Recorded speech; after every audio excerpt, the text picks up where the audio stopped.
Very good morning student. आज हम 21 chapter को कंटिन्यू करते हुए देखेंगे कि किस तरीके से आम व्यक्ति है वो कोर्ट तक पहुंच सकते हैं। For the common person access to court is access to justice. यदि आम आदमी जो है न्यायालय तक पहुंच जाता है तो मान लीजिए कि उसकी जस्टिस तक पहुंच है वो बनने के चांसेस हैं। The court exercise a crucial role in interpretations the fundamental right of citizen, क्योंकि जो व्यक्तियों के मौलिक अधिकार होते हैं तो उनका जो निर्वचन है या उनकी जो व्याख्या है वो सबसे सही तरीके से न्यायालय ही कर सकता है। And as you sign the above cases, जैसे कि आपने ऊपर के केस में देखा है, the court interpreted article 21 of the constitution की हमारा जो संविधान का आर्टिकल 21 है उसकी व्याख्या है वो न्यायालय के द्वारा की गई है।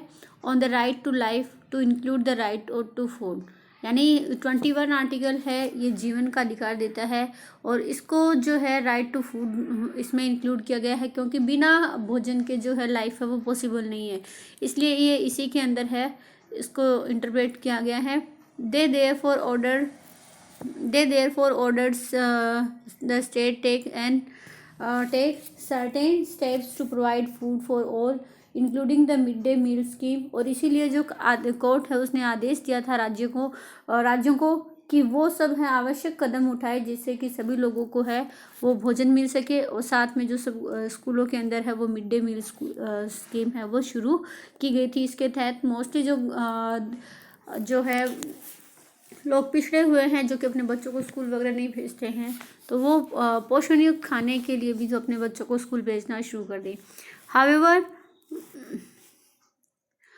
there are also court judgment that people's belief work against the best interest of the common persons, और इसलिए however there are also court, इसके साथ साथ हमारे यहाँ पे जो न्यायालय है ये जजमेंट का काम करते हैं ताकि लोग जो हैं that people believe work against the best interest to the common person, कि आम हितों के लिए जो कोर्ट है वो काम कर सकती है और इसके साथ साथ वो उनकी भावना के विरुद्ध काम नहीं करेगी। तो इस तरीके का जो है हम जो रवैया है वो कोर्ट का देख सकते हैं, क्योंकि ये मौलिक अधिकारों की रक्षा करती है। तो इसके जो ज़्यादातर फैसले होते हैं लोगों के हितों में होते हैं, न कि उनके अगेंस्ट होते हैं। For example activist who work on issues concerning the right to shelter and housing, यानी जो एक्टिविस्ट हैं यानी जो लोग लोगों के आश्रय और घरों को लेकर उसमें इन्वॉल्व हैं, उसके लिए काम करें उन मुद्दों के लिए, तो उनके लिए जो कोर्ट है। And housing for the poor people that the recent judgment on eviction are a far cry from earlier judgment. तो इसमें क्या था कि यानी ये चिंताजनक विषय है कि लोगों को घर रहने के लिए जो शेल्टर है या हाउस है वो गरीब लोगों को मिले। The poor people believe that the recent judgment on eviction are a far cry from earlier judgment, तो उनको लगता है कि वर्तमान में जो जजमेंट दिया गया है, इसके ऊपर निर्णय दिया गया है, तो वो पहले की तुलना में कहीं आगे है, वो पहुंच गया है। While recent judgments tends to be the slum dwellers as an encroacher in the city, और जो वर्तमान में जबकि जो रिसेंट ये जजमेंट दिया गया था तो ये इस तरफ दर्शाता है कि जितनी भी झुग्गी झोपड़ियाँ बनी हुई है ये शहरों के अंदर अतिक्रमण है। एनक्रोच का मतलब कि ये जितने भी लोग हैं स्लम एरिया के अंदर रहते हैं, तो ऐसा माना जाता है कि इन लोगों ने है शहर का अतिक्रमण किया है। Earlier judgments like the 1985 Olga Teles versus Mumbai corporations had tried to protect the livelihood of slum dwellers, जबकि इससे पहले जो 1985 में फैसला दिया गया था तो इसमें इस बात को ध्यान दिया गया कि ये जो स्लम एरिया के अंदर रहने वाले लोग हैं ये उनका जो है प्रोटेक्शन दिया गया था 1985 के निर्णय में इन लोगों को, कि ताकि अपनी आजीविका है कमा सके। तो अभी जो इनके खिलाफ है वो निर्णय दिया गया है, क्योंकि ऐसा माना गया है कि ये लोग जो है शहरों का अतिक्रमण कर रहे हैं। तो ये अलग अलग तरीके के जजमेंट है। The judgment of the Olga Tellis versus Bombay municipal corporation establish the right to livelihood, और इसके तहत जो है ये जो 1985 के अंदर डिसीजन आया था तो ये लोगों के जीवन के अधिकार से जुड़ा हुआ था, उनकी आजीविका के लिए है जुड़ा हुआ था। The following excerpts from the judgments points to the way in which the judges link to the issues of the right to life to that of livelihood। और ऊपर जो जितने भी विषय हैं उनको छोड़ के जो हमारा न्याय का प्रमुख बिंदु था, तो उसमें अलग अलग जजों ने उनको एक तरफ जोड़ के देखा।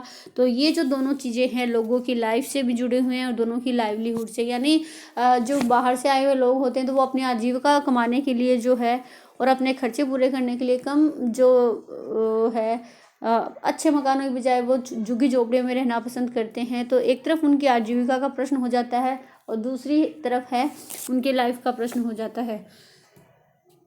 The sweep of the right to life conferred by article 21 is wide far reaching. और इस तरीके से जो जीवन का अधिकार है उस पर ऐसा लगता है कि इन कोर्ट्स ने है उस पर झाड़ू फेर दी थी। और इसके साथ साथ जो आर्टिकल 21 है वो भी अब काफ़ी पहुंच से दूर हो चुका था, यानी जो पैसे वाले हैं अमीर हैं उनके लिए तो राइट टू लाइफ है, बट जो लोग गरीब हैं एकदम से जो कि कोर्ट तक नहीं जा सकते, अपनी चीज़ें हैं अपना जो पक्ष नहीं रख पाते हैं, तो ऐसे लोगों की जो राइट टू लाइफ है वो कहीं और ही गायब हो जाता है।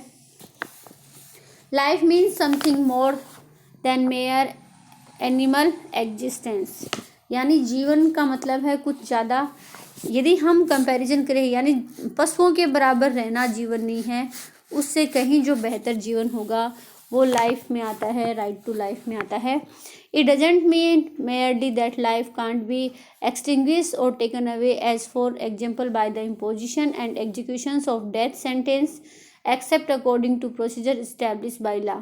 तो इस तरीके से जो है लाइफ का इट डजंट मीन, इसका मतलब ये नहीं है कि जीवन है वो मात्र जो है वो किसी से भी छीन लिया जाए या जो है लोगों को जो है फांसी पे लटका दिया जाए या उनको मृत्युदंड दे दिया जाए।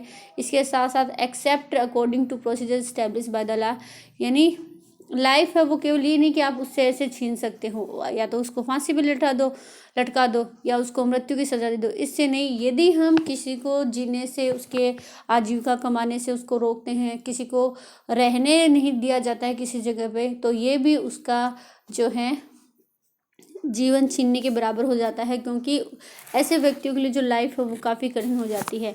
तो यहाँ पे लाइफ छीनने का मतलब ये नहीं कि किसी को हम मार दें या किसी को फांसी दे दें या फिर जो न्याय के द्वारा स्थापित प्रक्रिया के आधार पे उसको सजा दी जाए। That is but one aspect of right to life, that is but one aspect of the right. और ये जो राइट टू लाइफ है उसका एक अलग पहलू है। N equally important facet of the right is the right to livelihood, because no persons can live without the means of living, that is the means of livelihood।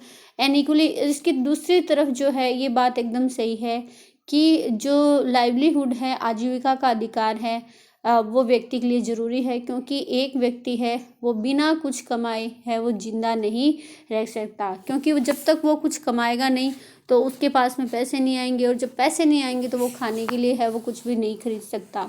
तो it means that is the means of livelihood. तो इसका मतलब कि जहाँ right to life है वहाँ पे right to livelihood भी होना चाहिए। लोगों को रहने का अधिकार है वो होना चाहिए, कमाने का अधिकार है वो होना चाहिए, और उनके पास में जो है रुपए प्राप्त करने के सोर्सेज है वो होने चाहिए, ताकि जो राइट टू लाइफ है उसको प्रोटेक्ट है वो किया जा सके।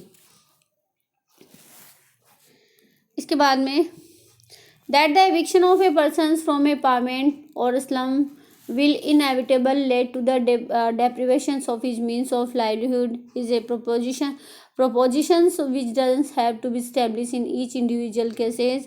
इस तरीके से एक व्यक्ति को यदि फुटपाथ पे रहने से या फिर स्लम एरिया में रहने से जब रोका जाता है तो निश्चित रूप से ये उसको आजीविका कमाने से जो है रोकना हो जाता है। Is a propositions which doesn't have the establishment, ये जो है हर व्यक्ति के लिए एक ही तरीके से न्याय की स्थापना नहीं करता है। In the present case the fact constitution empirical evidence justifies the conclusion that the petitioner live in slums and on apartments because they have a small job to nurse in the city and for them there is nowhere else to live। तो इन पूरी चीज़ों से या इन साक्ष्यों से हमें पता चलता है कि निष्कर्ष निकलता है कि जो याचिकाकर्ता जो कि स्लम एरिया में रहते हैं, जो फुटपाथ पे रहते हैं, तो उनके पास में इस छोटे काम के अलावा कोई नहीं है जिससे कि वो अपनी आजीविका है कहीं और कमा सके और कहीं जा सके, क्योंकि बड़ी दुकानें खरीदने की उनकी जो है हैसियत नहीं है। यदि वो कुछ बेचकर या अपना जो पालन पोषण करना चाहते हैं तो उनको ये छोटा मोटा काम है वो करना पड़ता है। They choose a apartment or slum in the vicinity of their place of work, and to lose the apartment or the slum is to lose the job. यदि ये लोग जो होते हैं फुटपाथ या स्लम एरिया को इसलिए चुनते हैं ताकि वो वहाँ पे काम कर सके, और यदि इनसे ये फुटपाथ या स्लम एरिया छीन लिया जाता है तो इसका मतलब कि अपना काम भी खो देते हैं। The conclusion therefore is that the eviction of the petitioner will lead to deprivations of their livelihood and consequently to the deprivation of life. तो निष्कर्ष ये निकलता है इसलिए कि जो भी लोग इस तरीके की याचिका लगाते हैं कि स्लम एरिया वाले एनक्रोच कर रहे हैं या फुटपाथ के ऊपर अपना सामान बेच रहे हैं, तो ये इस बात की तरफ जो है लीड करता है, यानी ये ऐसे व्यक्तियों को उनको आजीविका कमाने के अधिकार से रोकता है। और दूसरी तरफ यदि वो लाइवलीहुड्स नहीं कमा पा रहे हैं तो इसका मतलब कि वो जो है अपनी लाइफ को भी लूज कर सकते हैं, क्योंकि बिना कमाए उनको कुछ खाने को नहीं मिलेगा और इस तरीके से जो उनका ये अधिकार है वो छीना जाता है। Another issue that affect the common person access to justice is the inordinately long number of years that the courts take to hear a case. दूसरा जो महत्वपूर्ण इशू है कि जो आम आदमी है वो न्याय तक नहीं पहुंच पाता है, क्योंकि कोर्ट में जो इनके केसेस की संख्या है वो बहुत पीछे लग जाती है और इनकी टर्न आते आते लंबा समय है वो लग जाता है, यानी जब तक इनकी सुनवाई होती है तो इसमें काफ़ी वर्ष है वो लग जाते हैं। The phrase justice delay justice denied, यानी जो न्याय देरी से करना ही सबसे बड़ा अन्याय हो जाता है। अन्याय से is often use to characterise the extend time period that courts take. और ये जो है कहावत है कि justice delay is justice denied, यानी जब किसी के साथ किसी को देरी से निर्णय दिया जाता है, कोई व्यक्ति ख़त्म हो जाता है न्याय की तलाश में, तो ये जस्टिस से डिनाई हो जाता है, मना करना हो जाता है। और ये जो टर्म है, ये जो शब्द है, कोर्ट जो इतना अधिक समय बर्बाद करता है, इतना समय लेता है किसी भी केस की सुनवाई के अंदर, तो ये इसकी जो प्रायकर है विशेषता मान लीजिए आप, इसकी कमी है वो मान लीजिए। नंबर ऑफ जजेज इन इंडिया, सुप्रीम कोर्ट के अंदर जो कुल है 31 होते हैं, सेक्शन है, वर्किंग स्ट्रेंथ 28, वैकेंसी है 3 की।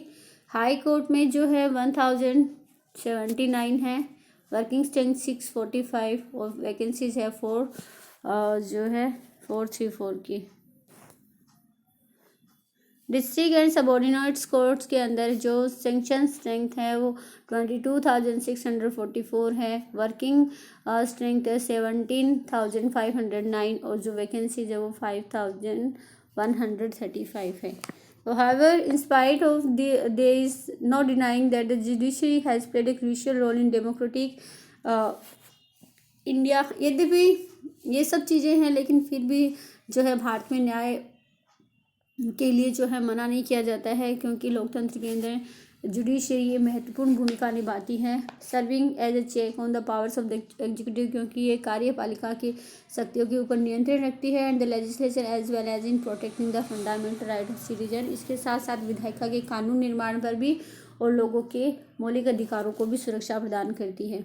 The member of the Constituent Assembly had quite correctly envisioned a system of courts with an independent judiciary as a key feature of our democracy। और जो हमारे संविधान सभा के सदस्य थे तो उन्होंने हमारी न्यायपालिका को है वो हमारी कार्यपालिका से और हमारी विधायिका से अलग रखा था, जो कि हमारे लोकतंत्र की एक प्रमुख विशेषता है। यानी यहाँ पे इंडियन जो जुडिशरी है उसको दुनिया के अंदर अच्छी जुडिशरी के अंदर इंक्लूड किया जाता है। यहाँ पे जो इसको फ्री एंड फेयर माना जाता है। और इस तरीके से हमारा जो यहाँ पे ये चैप्टर है वो कंप्लीट होता है। So thank you for watching.